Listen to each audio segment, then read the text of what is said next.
Hello everyone. Today we're going to talk about laning, the next fundamental in my support fundamentals series. When developed, laning can generate big leads and really snowball the game from very early on.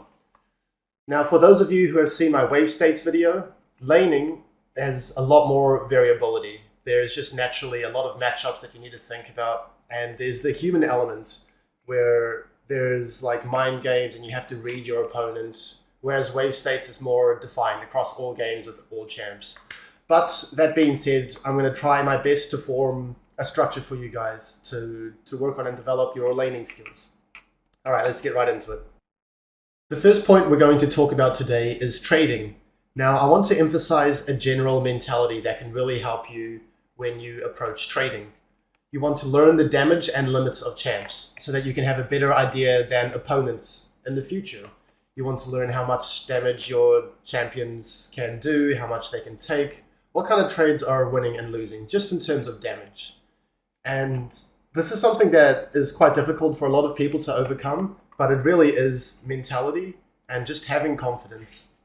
Not being afraid to make mistakes, as long as you learn from them, and having a more long-term process and goal when you are going for these kinds of plays.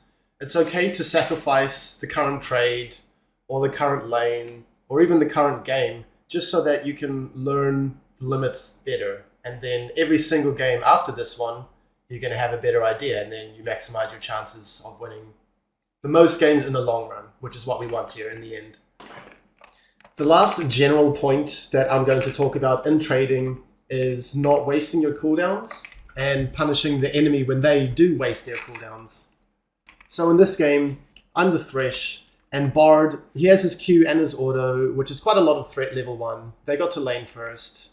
But what you're going to see here is Bard just wastes his Q like this, and that gives me the confidence and the space to move up and control this mid bush. And if he doesn't respect this, then I'm going to trade on him, exactly like you see.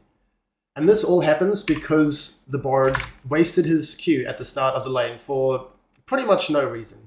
And if he didn't use the Q like this, it would be much harder for me to walk up and posture aggressively like this, because he could just Q order me here. But this is what I'm talking about, especially level 1 when you only have one ability. Or even later in the laning phase when you have more abilities, but your biggest ability is on cooldown. You become quickly as useless as a ranged minion or a melee minion.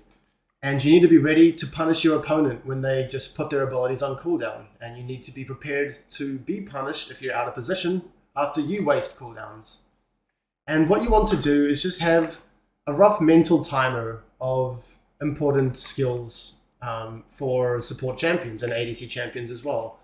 How long do you have until the Blitz hook comes back up, for example? How long do I have here to walk up and confidently trade with the Bard? You don't need to know exact timers, of course, but this is just something that you want to keep in mind. So here is one more example, and it's quite perfect, really. We can see the ebb and flow of the pressure from each champ, either having their cooldown up or not having their cooldown. So here, I'm Pyke. I'm walking up to posture aggressively in the lane. Bard Qs me. Now he has no Q. I can confidently pressure the lane here. And then I start to channel my Q. I waste my Q.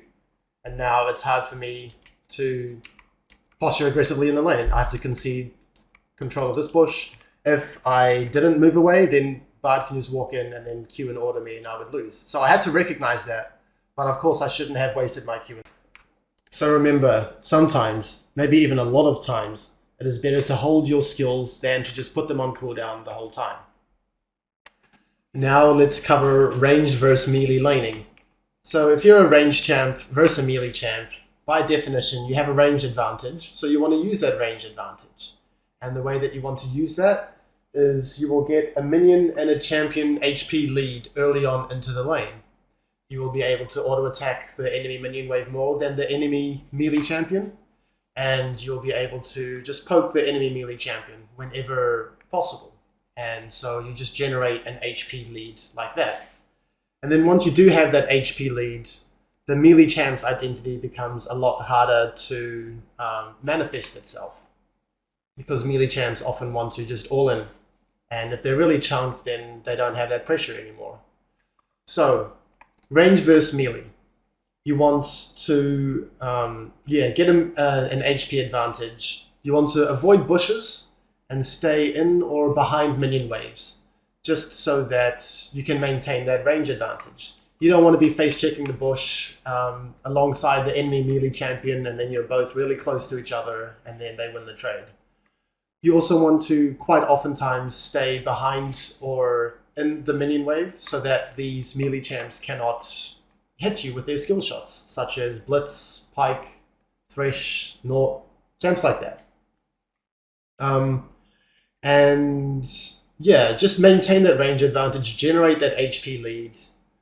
But if you can't do that, if the first few waves they get control of the mid bush and you don't feel safe to walk up, then you can just concede prio. And if you don't have that significant HP lead, just accept reality. It's totally fine.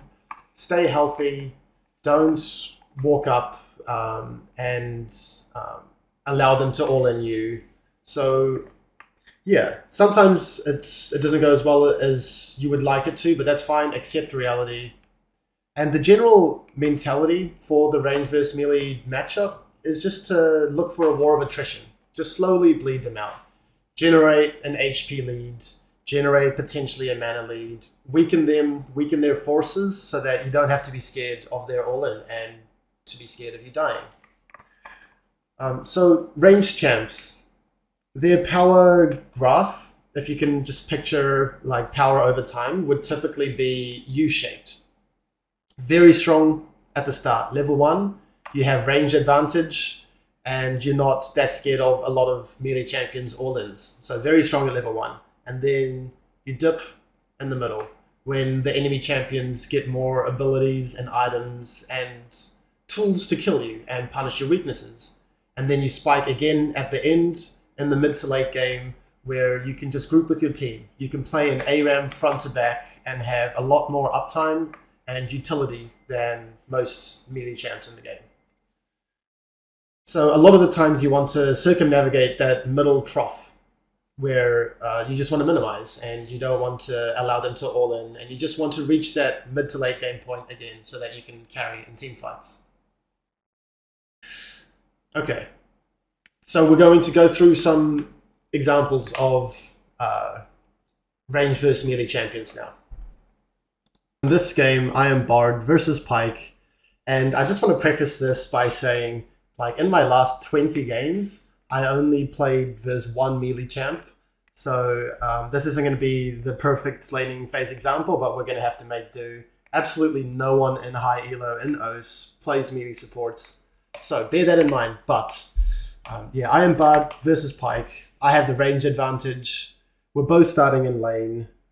I get to Q him, and I get to order him, and then he starts to channel his Q. I move into the minion wave, and it's going to be evident that we're not going to be able to generate a big enough HP advantage, either with minions or with champion HP, for us to get level 2.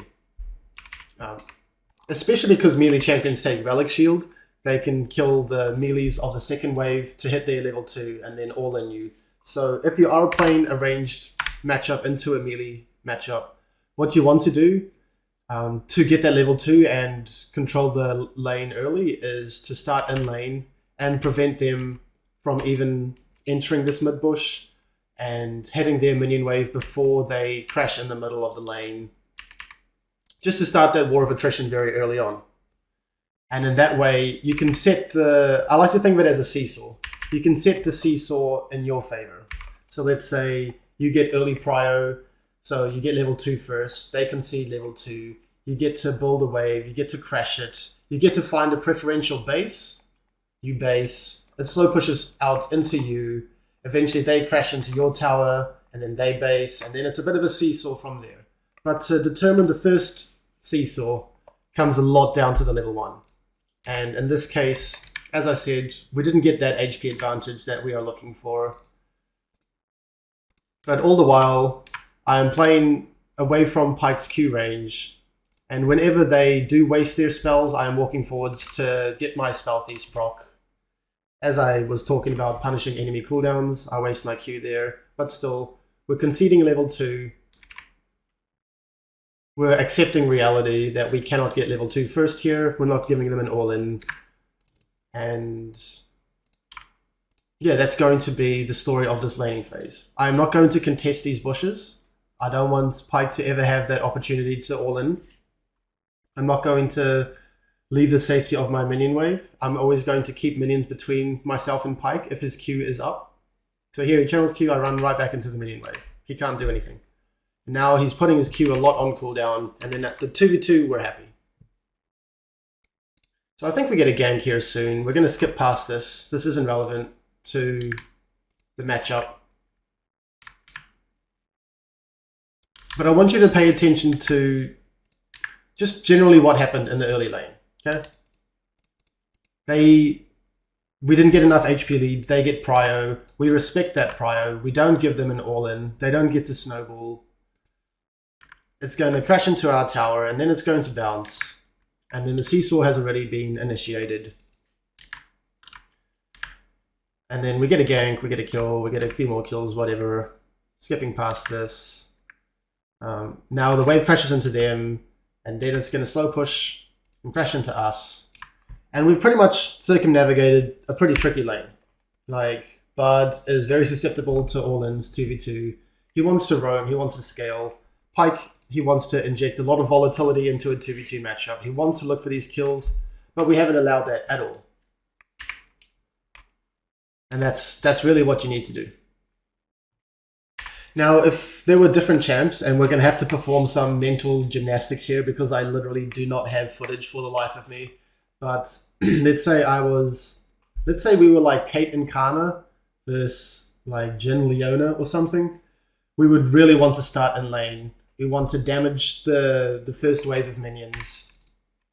Like even before here, Caitlyn would be queuing this wave. I would be ordering and queuing. We generate an HP advantage. They have to even the playing field in terms of minion HP, or we're just going to get the shove, right? We don't have to engage in a fight with them. We just get the shove, and then while they're dealing with the minion wave, then we can poke them. And then the next wave comes, we get prio on that wave, and we just keep our foot on the gas like that. We keep that HP advantage. We make sure it's never an even playing field. Otherwise, they can just all in, and that's exactly what they want. So yeah, that's how you want to approach range versus melee. In general, don't contest mid-bush. You don't want to face check a melee champ and provide them an all-in opportunity. Make the lane a war of attrition. And just keep in mind that your power graph is like a U-shape. It's okay if you skip that first spike at level 1 and you're just at a trough and you're going to spike mid to late. So you don't have to make some epic plays. Just prevent them from all-inning you a lot of times. All right, so now let's talk about melee versus range. And luckily, there's not going to be that much more new information. It's practically going to be the inverse of what I was talking about for range versus melee. So if you're melee and you're versus range, your mentality is to stay healthy, that is, prevent them from making it a war of attrition. And you want to force an all-in. You want to force 100-0 fights because that's what you excel at. You want to pressure from the bushes, so that you can be in engaged range and you can't be poked out because you're not in vision. And you can create space if you're pressuring from the bushes because they have to respect your engage range or you just engage on them. So yeah, melee abilities alongside Aftershock, they're typically longer cooldowns and they have more impact in a short trade. You think of like a Blitz hook, a Naut hook, an Alistair combo. You want to have a fast trade. You don't want to extend it for a long time because you're going to be useless for a long time after your initial combo. So take the short trade and think if you can all-in them, if you can 100-0 them. And if you can, go for it. If you can't, back off after the first short trade that you did. Minimize exit damage if you cannot 100-0 them. And this is very important because it's not necessarily a bad idea to engage if you can't kill them. But what you can do is engage and get a huge favorable trade and then immediately back out. So imagine you're Leona and you're versus, let's say, a Lulu, and you can't 100-0 them. but you have all of your spells up. You have Q, you have W, you have E, maybe you have Aftershock. So you engage and you use all of your cooldowns, Q, W, E, Aftershock, and you back off immediately afterwards. And maybe the enemy ADC or support is like half health, but you know that you can't kill them, so you get that big chunk, you back off, you prevent taking damage on yourself. You'll take very little damage and it'll be a huge trade win if anything happens, if you're backing off appropriately. And then you're waiting until your cooldowns come back up again. And then you can hard commit at that stage. So you're waiting for your E to come back up, in particular as Leona. And then once it's up, you E. And then you Q. And then you ignite. And if they flash, you flash Q again. And then you really commit to the kill because you've established that now you can all in. So that's just sometimes how melee champions want to exert their kill threat. It's going to be a two-step process. And that's exactly what I do call it. It's the two-step process where, yeah, the first engage, you're drawing big cooldowns, you're getting a big chunk. Maybe you blow an enemy guardian, maybe you bring them down to like 50, 60% HP. And then the next time you engage, you commit and you kill. And if this is something that happens, you want to make sure that you don't use Ignite in the first step. No one wants to use Ignite just to chunk, to poke. You really want to use Ignite to force a kill. So you go in, you burn, maybe you burn Suns even. You burn big cooldowns, you burn their HP bar, and then the second time you engage, you Ignite them, and then you look for the all-in. So that's one way that, a melee champ can kill. But a lot of times you do have that 100-0 threat. And this is going to come with just knowledge and limit testing and figuring out what champs can and can't do. So if you do establish that you can all in and go literally 100-0 an opponent, then, I mean, that's exactly what you can do. And you can maximize your chances of that by pressuring from fog, creating space and engaging from fog if that opportunity presents itself. All right, so luckily I have a lot of footage from myself playing melee champs versus ranged champs, so we're all good on that front. So let's just jump into it. We are Pike and we're versus Akama. They do not start in lane and they don't necessarily generate a big enough war of attrition HP advantage on us. So what I'm going to do is posture. I'm not going to use my relic stacks here. I'm saving it for the second wave. I know my pressure point for this lane is from fog in the bush here. I have my sweep. I deny their vision. And now Karma is stepping a little bit too forwards, not realizing that she can't contest this area. And even if she did realize that, then we are still going to get level 2 first. So this is just kind of a bonus. I'm just punishing a misposition from them. So we get a big chunk. Karma is playing on the side of the lane instead of playing within the minion wave. Here I'm going to use my 2 stacks. I use it on the highest HP minion so that we can get level 2 the quickest. And then I E forwards, I get my Q. And a lot of times, they're not going to be playing this far back. They're not going to be as respectful, especially in lower elos. You're going to just be able to get a lot of kills like this. Okay. So we get the prio there. And here, I don't want my ADC to shove. I'm telling them to not shove. I'm going to be sitting in fog here, and I want to have some opportunities to all in. I don't want to just shove this wave, and then they get to collect the wave under tower, and then I never can do anything. So they have to... I want them to extend up a little bit to contest for last hits here. And now I'm going to move up. I'm going to find the Q. Unfortunate my ADC misses that W. And then... I think we are going to crash this wave and then allow the wave to reset, bounce back into us. We actually find an all-in here. So this was just punishing their misposition. But this is what Pike wants to do, right? He wants this volatility. He wants these 2v2 all-ins. And they want to just safely collect under the tower now. And hopefully we can prevent that from happening for them. So we crash the wave. Again, I'm not hard shoving this wave. I want there to be more space for me to be able to potentially gank, but I think in this situation, maybe we're potentially scared of a Shaco popping out. And our jungler is showing topside, so we're just going to chill in a 2v2 for now. But if this was just an isolated 2v2, we would let this push into us, they extend in the lane, and then I look for an all-in.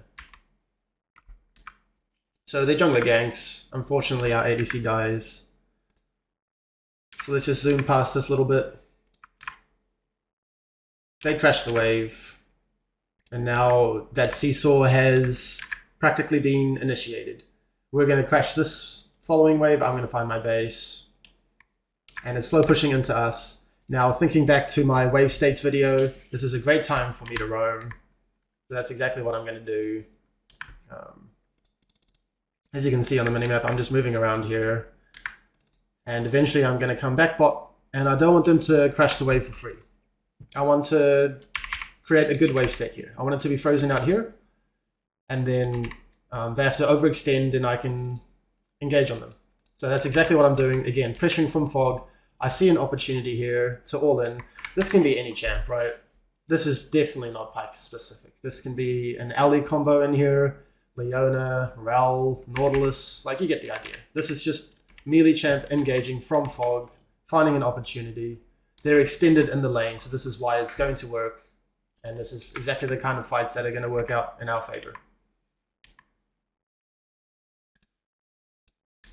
Then, once again, crashing the wave, finding a base, having that window to roam, keeping an eye on bot wave, and that's it. That's just, we're in a really good spot now. We've accelerated bot.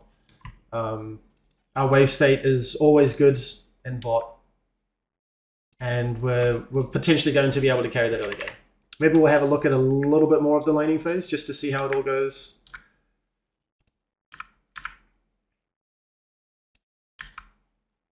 So there's a lot of enemy jungle attention here. And this is going to slow push and we're going to crash here. We're going to get another good wave state. So yeah, that's pretty much it for this one. Now, yeah, let's just jump back to see what really happened. Once again, they didn't generate enough of a minion HP advantage or poke us hard enough to threaten them getting level 2 first. So I saved my relic stacks. I control for my mid-bush area here. She's out of position, I punish. I use my relic stacks on the second wave. And now, fantastic. The lane is in such a good position from here. When the wave does eventually crash, we can let it push back into us. And then once they do overextend, it's such a good spot for me to look to punish. And that's kind of what happens here. They have to overextend here to contest some of the minions. He steps up too far.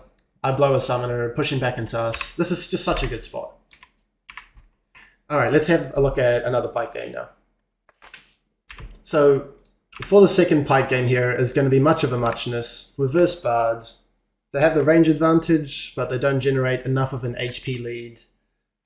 We saw the start of this clip, the start of this lane in another clip, but still, we're going to save our relic stacks for the second wave. We're going to use our relic stacks. They're not going to respect it enough. We get level 2 first, and then I jump forwards. I find an all-in. We get a big chunk, and we have control of the lane as well. Again, I'm pressuring from fog here. So they have no idea if they can step up or not. And if they do ever step up too far, they do. I mess up my engage, but yeah, it kind of sucks. But still, this is what you would want to do. Like, ideally, I can hit this because this gen is very far extended. The minion wave is over here, and if I hit this E into the Q, then he's just gonna die. But yeah, the point is, I'm pressuring from fog, and I am looking for engage windows when they have to extend far into the lane. And that's exactly what they have to do this whole laning phase. Okay, so I'm going to look to pressure from fog here once again. They're too far in the lane. And I'm just picking who I want to go on. I hook the Jin, I stun the boards, and even if none of them die, we get a huge chunk. One of them ends up dying. Either way, it's a win-win situation for us. I find another hook on the ADC and he dies, and this is all because of how I'm playing the lane. I am not perma-shoving and crashing the wave. I am letting them have to extend out into the lane. I'm pressuring from fog here. I'm not wasting my cooldowns. And I'm just being patient on that front. So, we crash the wave. It's slow pushing into us. You guys know the drill by now. I have time to move around, pressure the map for a little bit. And then I want to prevent them from crashing this wave so that we can maintain a good wave state. I want the Jin to overextend so that my engage champion can engage. And they're going to be out of position. So right here, this is a bit of an arbitrary engage time. It's more Pyke specific. I can jump in and I can already all-in him here. Let's say that I wasn't Pyke and I was Nautilus. Then I would just wait until the following wave arrives into the lane and it's going to slow push and eventually be out here. And then Jin's either going to be really extended out here, then I can kill him, or he respects that and then he loses waves of minion and gold. It's really a win-win. So I'm always having that ideal wave state for what my champ wants to do. It's a rinse and repeat right now. We crash the wave, it slow pushes into us. I find time to pressure for my mid and jungle as well. And then before it crashes, I go and kill bot. And it's just like every spot of the map is just getting ahead. So this is what you can do as a melee support. Okay, so this time we're going to do dragon.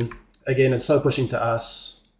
I'm going to hang around, wait until they have to overextend. You can already tell that this is going to slow push into us. I'm waiting in fog. I jump out, land a Q again, and he's dead again. And the game is just practically unplayable for them. Alright, last example of melee versus ranged. It's going to be a Leona game. Let's jump into that one. So for this Leona game, I'm going to skip past the early laning phase. We know the drill by now. You pressure from fog. You stay healthy. You get the mid bush. You use your relics on the second wave and you look for an all-in. Here I want to talk about two steps and all-inning. And again, this isn't going to be the greatest example. I couldn't find an example in all of my match histories, but we might have to use a little bit of our imagination. But here... oh, sorry, I missed it a little bit. Let's go back. So here, you can consider this step 1, where I look for a hex slash into an E, and even though I miss and then he E's late, the result is the same. He has a big cooldown that's 28 seconds long. I have just a 10-second cooldown. So now for the next like 18 seconds, I can look for an engage. Well, obviously once my E comes back up.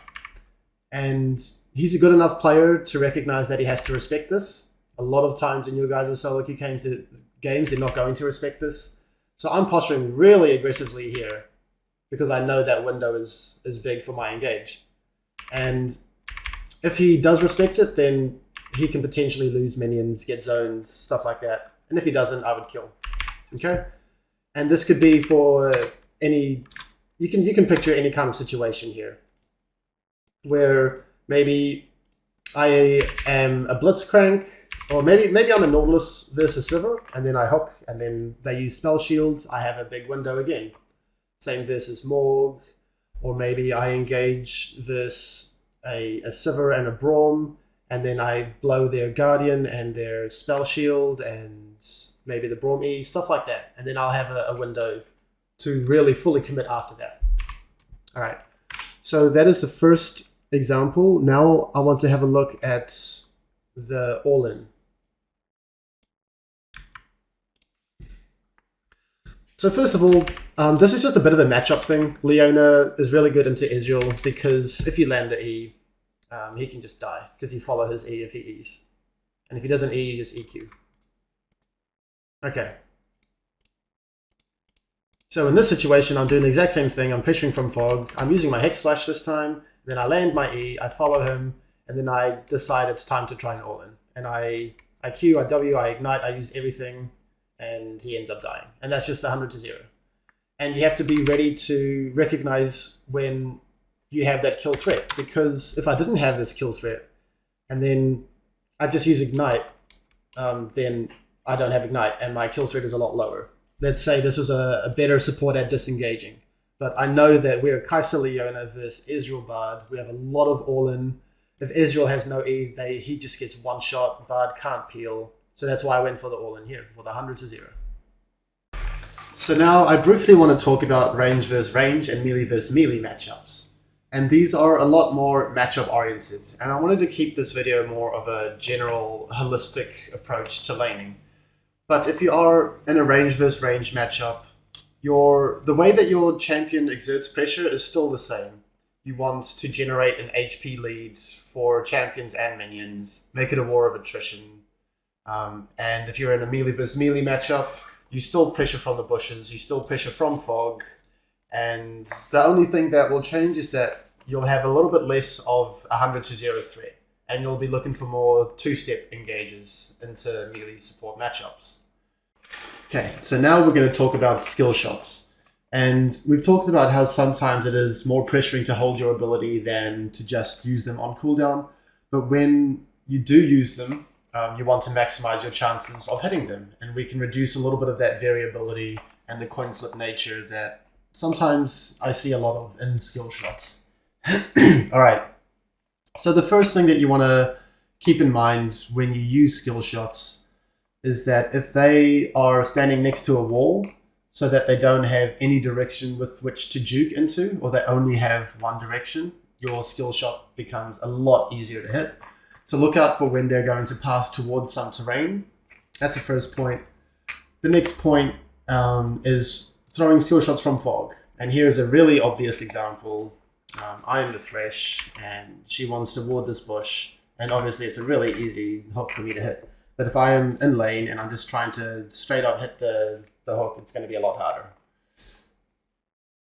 And one that I don't have examples for, but hopefully you can imagine this, is when the enemy ADC is going for an auto attack, or the enemy support is going for a relic stack on minions. When they lock themselves into their auto attack animation, that is a brief stun. And you can use that brief period where they're not moving and juking to potentially line up a skill shot.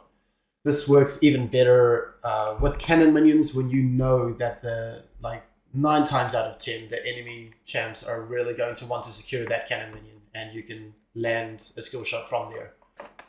Another way for you to land your skill shots more reliably is by just chaining CC, by following up on your teammates' skill shots. So here, Lee Sin is coming for a dive, and I know he's just going to point and click with his R, and I don't have to do anything until he R's the Kaiser.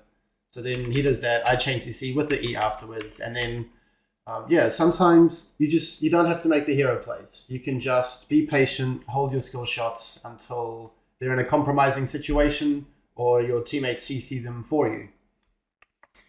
And also, you can use your cooldowns and your skill shots when it won't affect the priority of the lane in the near future.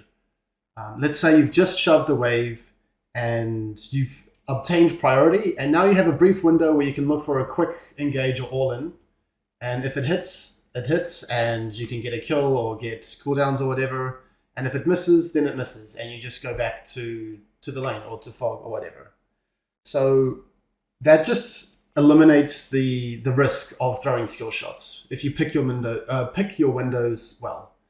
If the priority of the waves has already been established and your throwing out of your cooldowns won't affect the near future of priority, then you pretty much don't lose too much in going for it. So be on the lookout for those opportunities as well. So that would be when you have secured prior on a wave, you can move forwards and look for a skill shot. Or if your bot lane is losing prio and maybe there's a big wave crash under tower and you have a brief window to extend past their minions and maybe look for a quick skill shot before the next wave comes and they get prio anyway.